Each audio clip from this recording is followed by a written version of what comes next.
Coming to you straight from Fremont, California, this is the Fremont Podcast, dedicated to telling the stories of the past and present of the people and places of the city of Fremont, one conversation at a time. Now, here's your host, Ricky B. Hello, Fremont. You're listening to episode number 31 of the Fremont Podcast. Thank you for joining me again this week. Before we get started, I want to share just a little word with you about our amazing sponsor. Gary Williams here.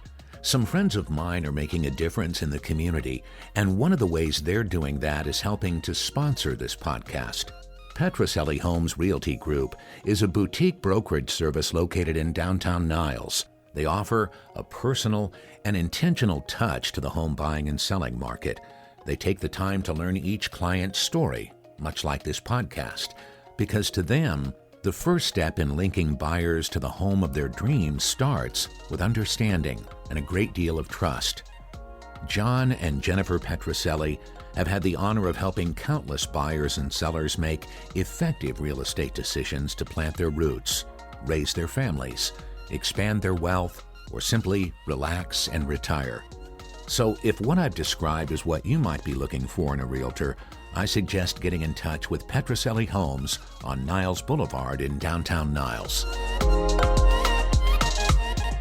Right now, the real estate market's hot. I hope that if you're looking to buy or sell a home, that you reach out to John and Jennifer Petroselli. Well, today there's a special theme behind our episode. We have a number of different things that we'll be sharing with you. And although I don't talk a lot about my personal life on the podcast, I just wanted to share with you that I am personally excited with a new big change in my life. This week on July 2nd, my second son was born. And it's just been a really exciting thing to have this new life in our home. And he has brought a lot of joy and sleepless nights to us. But I want to just say how much I'm excited to be able to have my new son in this world with me. And I just wanted to share that with you. And in light of that, the conversation that we have this week highlights a couple of kids from right here in our community that are doing something that all kids should be doing, out riding bikes, but they have taken it to a different level. This interview today, this conversation is with a couple of kids who are headed to France to race and represent the United States in a BMX tournament. And I am excited to be able to have them on the podcast. We did stretch our scope just a little bit this week. One of our racers does not live in Fremont, but two of them do. So I thought that it would be appropriate for us to be able to share their story, to hear a little bit about what they're doing, how they're traveling to France to represent the United States in this BMX tournament. And I just think that it'll be a great conversation for you to hear. But before we hear that conversation, here's another bit of Fremont history captured on audio, presented to us by Andrew Cavett.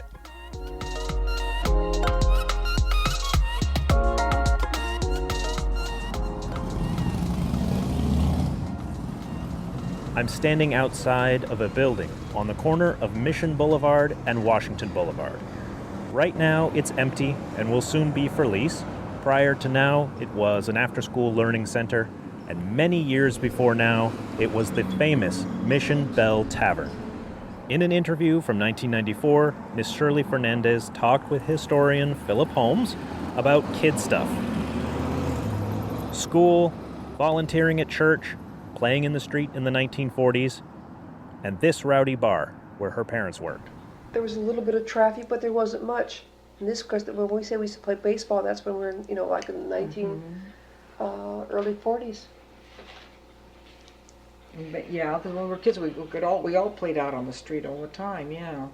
When we went to school there at Mission Elementary, I graduated in a class of 5, 4 girls and 1 boy. Do you have any idea when that was? I know what it was, 1949. Tell us about the customers in your Mission Bell. I was just too young, and I spent a lot of time with my grandmother, so I don't know really what happened too much at the bar. It's too bad, but they thought it wasn't a good environment for me, for a girl. Well, the sailors from Camp Parks used to come in busloads. They were on their way, so I don't know where they were going to, but I remember that very well. And when my brother was very, very ill in San Francisco, they took a whole busload of sailors into San Francisco, and every one of them gave him blood because they knew my folks really well. But I work at St. Joseph's Church now, and I've been volunteering there since I was 9 years old. Every weekend I used to clean the church and help the sisters clean the old wooden church.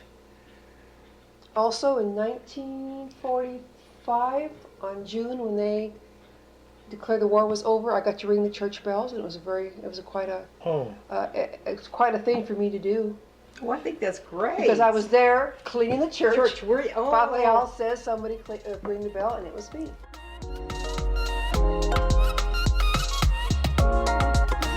Why don't you guys go ahead and talk, because I'm going to see how everything looks here. So you say something. Huh? This is, come step up to the mic. I am. This is, what was your name? Bella. Bella. Hi, Bella. How are you? Good. And who do we have here? Lily. Lily. All right. Can you say something for me, Lily? A little bit louder. Tell me, what grade are you in? I'm in 5th grade. 5th grade. Excellent. All right. It looks good. This is actually really exciting for me. This is my first interview that I'm doing with kids. Most everybody that I've interviewed for the Fremont podcast so far have been adults. And although some people, like, for instance, we had Christy Yamaguchi on here a bunch of episodes ago. She was a kid when she competed in figure skating, but she was an adult when I interviewed her. So this is the first time that I'm interviewing some kids. But I'm really excited about this. My son also came with me, although he's probably not going to make it on this episode. But the reason I say that is because when I was driving over here, my son asked me, Dad, what did you do for fun when you were a kid? And I said, I liked riding bikes.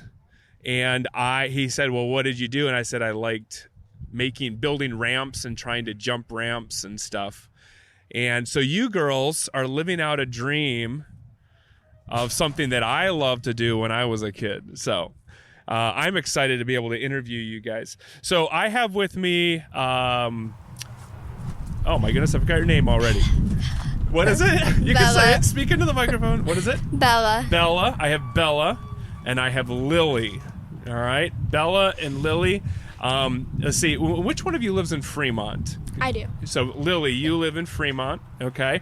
And then you have another teammate as well who's not here, correct? Yes. And what's his name? Julian. Julian. Does he live in Fremont? Yes. And you're the one that does not live in Fremont, but Yeah. we'll welcome you into the Fremont podcast either way. So that works. And we have Coach Teresa, which we'll talk to in a few minutes. But so Lily, Yes. where do you go to school in Fremont? Mattis.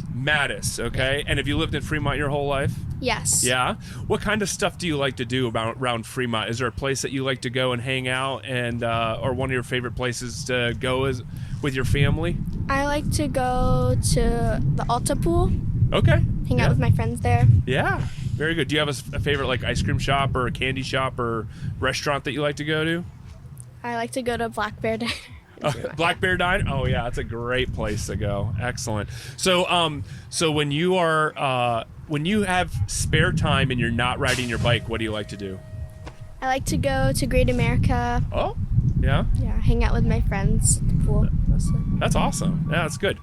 And Bella, where do you live? I live in Santa Clara. Okay, Santa Clara. And what do you like to do? Hang out with friends, try to get most of it Great America, like Lily said. All the fun stuff. Yeah. How old are you guys? I'm 10. Okay, Lily's 10 and Bella? I'm 13. 13. Okay, very good. Well, the reason I have you on the podcast today is because you guys are representing the United States in France in a BMX race. Is that right? Is that what it is? Yeah. So one of you tell me what exactly, what kind of a league or what kind of a competition this is. Is this a speed competition? Is this a trick competition? Is this a style competition? What kind of competition is this? It's racing competition. Racing. Yeah. Okay. So Lily, tell me a little bit more about that racing. Like how far are you racing? Is it like a distance race? Like you're gonna be racing for hours, like the Tour de France or something like that? No. What are you doing? It's basically a race around the track. You try and get first to the finish line. Okay. So when you're racing, because we're at the track right now where you guys train, when you're racing, do you have other racers on the track with you, or is it like you're being timed, or how does that work? You have other racers on the track with you. Okay. Other racers on the track. How many racers on the track? Minimum of 8. Okay. Well, and does that get complicated when you have so many people on the track at one time? No, not No. really. You've pretty much figured it out. Yeah. Yeah. Have you guys ever like crashed or anything? Yes. Bella, you've crashed? Yeah, a Well, lot. Tell me what happened. Oh God, there's a lot of it's There's a lot of crashes. a lot of crashes. For just the turns, you could slide out of the turns. Okay. Someone's behind you and you crash, you could just boom, run over you. Yeah. So I was watching you guys just do some of your warm-up runs here. It seemed to me like, I mean, to be honest, I'm so ignorant about this. I just tried to ride fast when I was a kid, but it seemed to me like you guys got some real technique going on. Like I was watching you, Bella, on that last run, and there was someone older than you, and I know you guys weren't necessarily racing each other, but he took off first, but you just like flew on past him. Like, what's the technique for like getting things started really fast and really quick like that? I don't know. It just takes practice, and you have to get the hang of the gait really well. Okay. And you have to try to focus on where you're trying to pedal and stuff like that. Okay. Do you find yourself looking around at the other competitors as well while you're racing, or are you looking straight ahead, or what? No, just look straight ahead. Look straight ahead? Yeah. Okay. Very good. What's your favorite part about racing? Rhythm. Rhythm? The rhythm section. Okay. Well, now, what does that mean? What does rhythm section mean? So there's a certain straight of the track. There's a lot of bumps, jumps, but they're not big, they're tiny, and they're close together. So I like going. You're just like those, feeling that rhythm as you're going over each one. Yeah. That's cool. Lily, do you have a favorite part of the racing experience? I like the gates. The gates, like when you start out? Yeah. I always have strong gait so I can get ahead of most of the boys. Wow. Race, yeah. Nice. So do you guys how long have you guys been racing BMX? 4 years. 4 years. 3 years. 3 years? Wow. Did you ever think that you'd be competing like this, or did you just do it just for fun when you started? Just for fun. Yeah? Just for fun. So how did you get into the actual racing and the competing element of it? Like, did you just join a league or something like that, or what? How did you get into the racing part of it? My uncle, I love to ride bikes, and my uncle, he got me into it. He saw what the other kids were doing, and we thought it would be fun to just try it out. Nice. Stuff like that. Lily, how'd you get into it? My friends from school, my friend Tristan, he's been doing it since before kindergarten, and he's been going to school showing off his trophies and stuff. So one day I went out to the track and I saw it and I wanted to do it. Okay. Now, in order to go to France, is it just the three of you that are representing the United States for going to France? How many people are going to representing the United States? There's quite a lot of people Okay. for different age groups. Okay. So it's like novice. 16. Oh no, age group 6 and over. So Okay. you have like a certain amount of 6-year-olds, 7-year-olds. It could go up to what? I don't know. There's 16 people representing each group. 16 people representing each group. So Yes. so the two of you are you guys in the same group? No. No. What group are you in? I'm in 10 girls. Okay. 10 girls, and what group are you in? 13 girls. Okay, 13 girls. Excellent. Are you guys excited about going to France? Yeah. Yeah? Yeah. Yeah? What's the most exciting thing that you're looking forward to besides racing when you get over there? Paris, definitely. The catacombs. Yeah? Catacombs. Are you going to spend some extra time touring? Yeah. Yeah? So I believe the competition, is it start on the 21st? Or is that when when does it start? On July 21st? 25th? 25th? Okay, I'm going to have to bring in Mom here. Why don't moms come on in here? So I've got a couple moms here.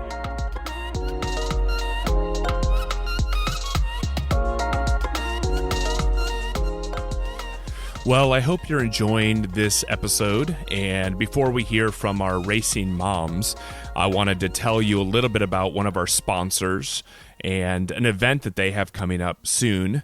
Dale Hardware has been in our community for over 65 years. They've been helping people make Fremont their home for generations. And one of the things that they have coming up, one of the events that they have coming up on July 16th is a birdhouse making event for kids. It's scheduled from 11 a.m. to 2 p.m. It's kind of a drop-in. There's no need for registration. If you come on by and you have kids that want to build a birdhouse, they can drop by between 11 and 2. They'll have the tools available, the wood and all the materials that you need, and it just is a great opportunity for kids to be able to build something with their own hands and to be able to take it home with them. And you can find this at Dale Hardware on Thornton Avenue. It's right behind Artist Walk in Centerville. But come out on July 16th, 11 a.m. to 2 p.m. And this will be a great opportunity for your kids or kids that you know to be able to enjoy building something of their own. Well, let's get back to our conversation.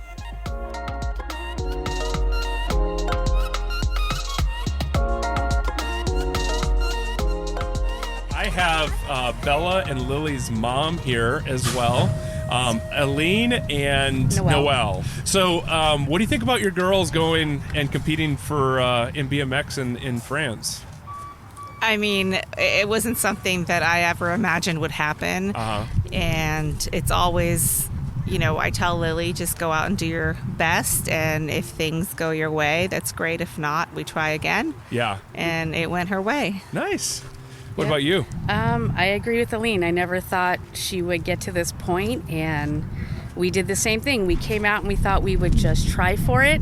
There were no expectations, and here we are. And we're going to be going, and we're very proud of them. That's awesome. So yeah. How often do they practice? You guys probably, whenever I see anybody that's doing competitive stuff, it's like a commitment on the parents' part, right? Yeah. Yes. And you guys are pretty committed to this. How often do you guys get an opportunity to practice and be involved in this? Before, we were racing 3 times a week. Plus, there's a lot of traveling because the girls do compete in state races for different types of plates. So it's a lot. Wow. It's nonstop. It's a commitment. Same for you? It is, yes, definitely a commitment. What's been the most exciting thing for you guys being involved in this with the kids? I mean, for Lily, I'd say just seeing her level of competitiveness. This was really the first sport she started being serious about, and just seeing her level of competitiveness. And I love the fact that she beats boys. So. Nice. Yes. That's great. For me, I want to say it's the growth in Isabella. She's, like I said, we've been doing it for 4 years. So she's come a long way. And for her also, this is the one sport that just took off. We've tried many other sports and nothing's really stuck. So yeah, the girls' class is definitely a big competition. These girls are fast. Yeah. So. Yeah, I was thinking about that. I was watching you guys and I was like, I thought I was pretty fast when I was a kid. But I don't think I was near as fast as you guys are. So that's awesome. Is there some of I know that when you really get into a sport like this, sometimes a lot of the disciplines that you experience on the track or on the court, they transfer into everyday lives. I mean, are there things that you guys have to do at home when you're not on the track to help the girls out to get ready for the competition? Or are there things that they do on their own that they have to do? I don't know. Coach is listening. Maybe the coach is like, they should have been doing this. And you better they better have been doing some stuff. Is there anything specific? Training. Yeah. Training.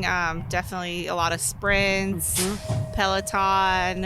Yeah, do they do like indoor bike riding and stuff like that? Yeah. Just to keep their legs fresh Yeah. and moving, especially when Lily's out with her brakes.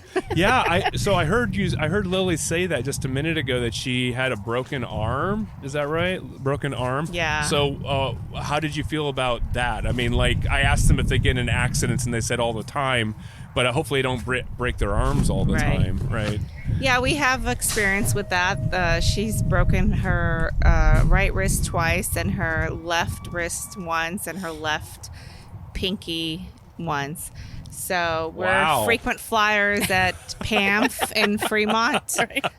Yeah. We have a punch card. Bella's had some. She's been actually here at the track. She's gotten crashed and she's been run over her ribs.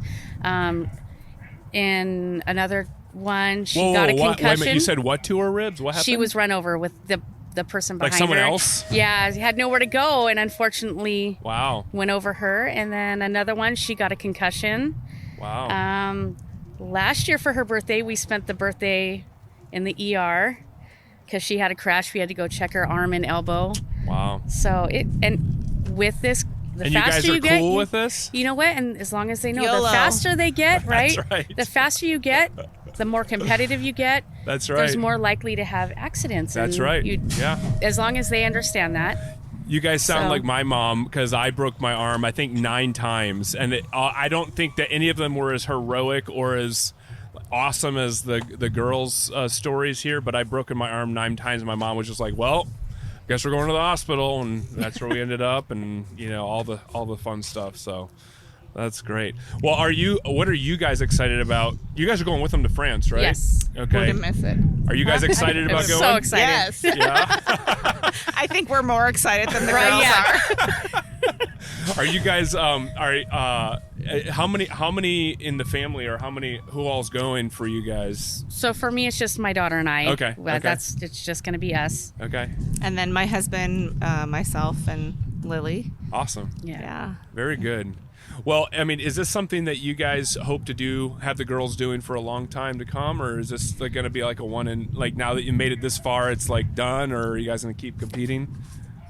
Isabella still wants to compete. Yeah. Yeah. You want to? Yeah. Lily, you're going to keep competing? We'll see. Lily started softball Okay. with FGSA, so we'll see. Okay. Well, I want to get Coach in here real Yes. quick. So, Coach, why don't you, hop on a microphone there. This is Coach Teresa. Hi, Teresa. How are you? Hi, good. How are you? Good. So you have been competing. You just told me. When did you start racing BMX? I started racing BMX when I was 11 years old. 11 years old. And how many years total have you competed? Well, I'm 30, so you could probably do the math there. Coming up on 20 Quite a while. years. Yeah, that's awesome. I took some time off in between, but kept riding my bike. Okay. Did some like road biking, stuff like that. That's awesome. And where did you start? Did you start here in the Bay Area? Yeah, so I grew up here in Santa Clara. This has always been my area to ride. So. Okay. And have you ever gone international and competed at all, or is this an experience that's new? Yeah, not international. So France will be my first international race. Okay. But I've gone to other races, different states. So a really good amount of traveling. Okay. Are you going to be competing as well, or are you just coaching? Yes, I'll be competing. You're competing as well. That's awesome. Yeah. Very cool. And so when you're coaching this sort of sport, like I can't even imagine the things that you have to go through, but what are some of the keys to helping someone become a good rider? Like what are some of the disciplines that you practice? So there's a lot that goes into it.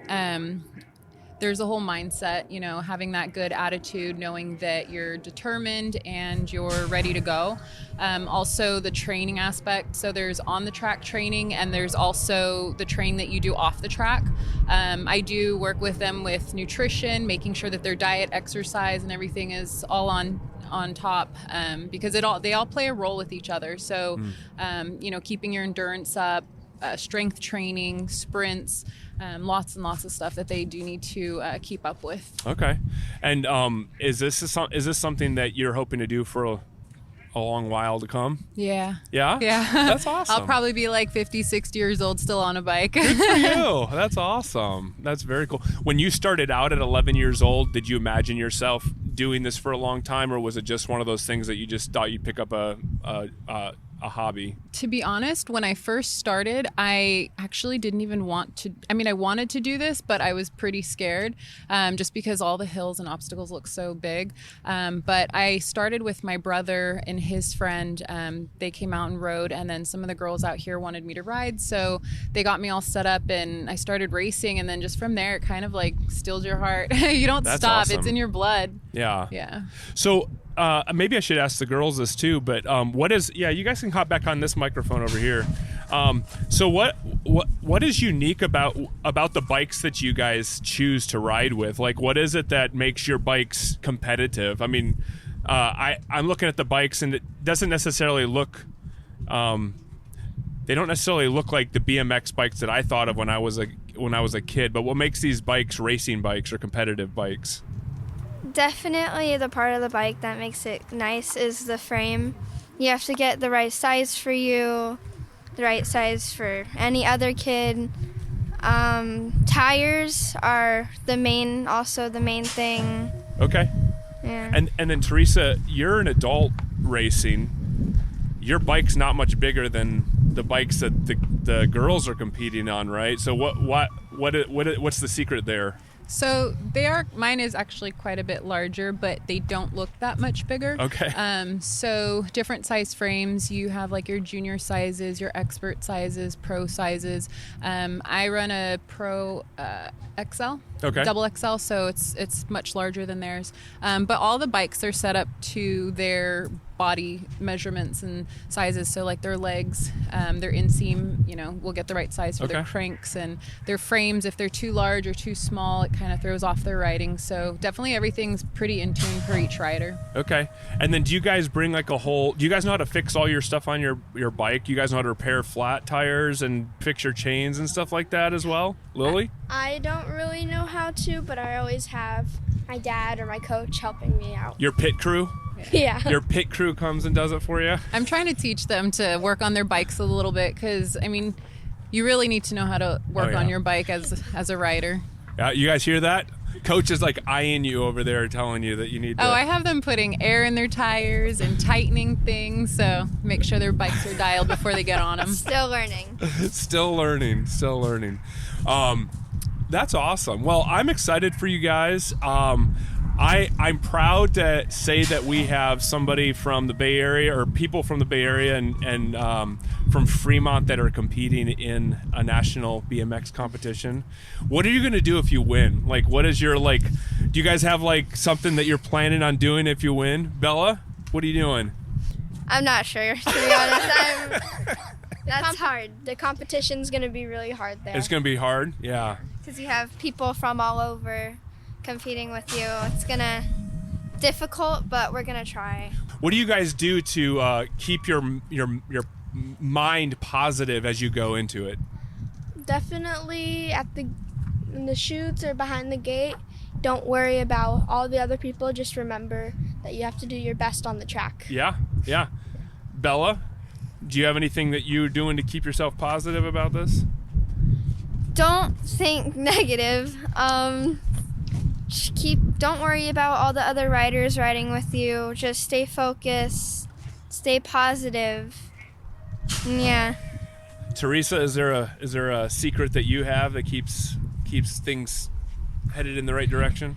Yeah, I always tell them to worry about their race. They're racing themselves, because once you start focusing on other riders, you forget to worry about yourself and what you're supposed to be doing. So, like they said earlier, just look straight and keep on going. That's awesome. Well, girls, is there anything else that you want to tell the city of Fremont before you go? Nothing? You have no final words?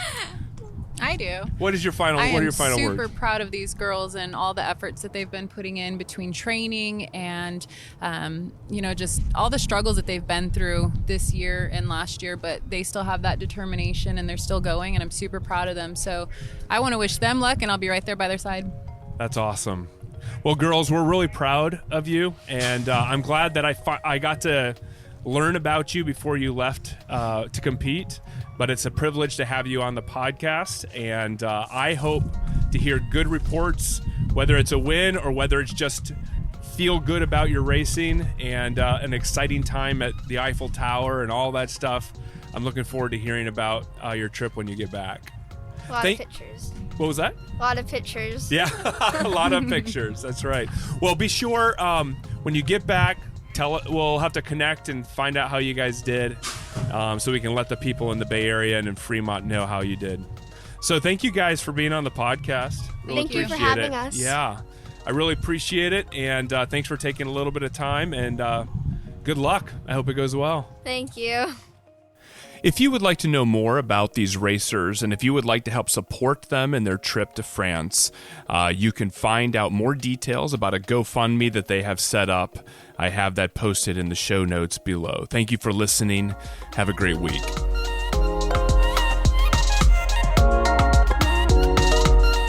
You've been listening to the Fremont Podcast. Be sure to subscribe wherever it is that you listen so you don't miss an episode.